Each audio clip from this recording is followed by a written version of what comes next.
Daar zitten nog 2. 5, oh ja, 6, 7. Ja, maar hoe communiceert het allemaal dan? Hoe communiceert het allemaal dan? Die staat los. Ja, Deze communiceren met die en die gaat mee op het geluid. Ja, deze stuurt eigenlijk alleen kwartnoten, zeg maar. Dus elke vierde zeg maar, stuurt die gewoon daarheen. En dan rekent hij dat gewoon weer uit. En dan maak je Jullie hadden toch eentje de uit laten steken. Ja, nee, maar ook niet veranderd. Dat is heel mooi toch?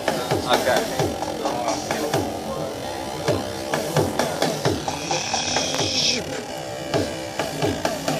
Ik vind het helemaal naar.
Ruimte heb ik ook de slaaptuig. Ja, ik heb gewoon een appartement.